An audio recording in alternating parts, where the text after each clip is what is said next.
সবাই এই জালিম সরকারের বিচার চায়, এই শেখ হাসিনার বিচার চায় এই বাংলার মাটিতে। আপনার এই পোশাকের এইভাবে লেখেন আমি খুব খালেদাকে ভালোবাসি, এই কারণে তারেককে ভালোবাসি, এই কারণে। আপনার এই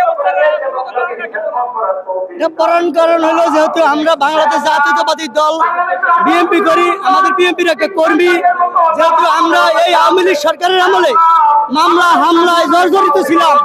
এই আওয়ামী লীগ সরকার আমাদের সাধারণ যে নেতা কর্মী আছে আমাদের ঘরে থাকতে দেয় নাই। আমরা ধান খেতে পলাইছিলাম, কেউ জঙ্গলে পলাইছিলাম, গাছে উঠে রয়েছে রাত্রে, এরকম ধরনের আমরা জীবন যাপন কাটিয়েছি।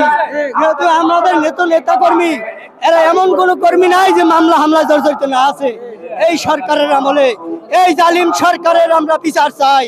আজকের এই সমাবেশে, এই র্যালিতে এই বাংলাদেশের জনগণ যারা এই সমাবেশে এসেছে সবাই এই জালিম সরকারের বিচার চায়, এই শেখ হাসিনার বিচার চায় এই বাংলার মাটিতে। আমার ক্ষতি হয় না, ক্ষতি হয়তো আমার কিছু আসে যায় না, যেহেতু আমি বাংলাদেশ জাতীয়তাবাদী দলের কর্মী, আমি বিএনপি করি, যেহেতু আমি বিএনপির একটা কর্মী। আমার একটাই দাবি, আমি যখন আমাদের মামলা ছিল আমি ঢাকা কেন্দ্রীয় কারাগারে জেল খেটেছি, আমি শ্যামপুর থানা শ্রমিক দলের প্রচার সম্পাদক বর্তমানে।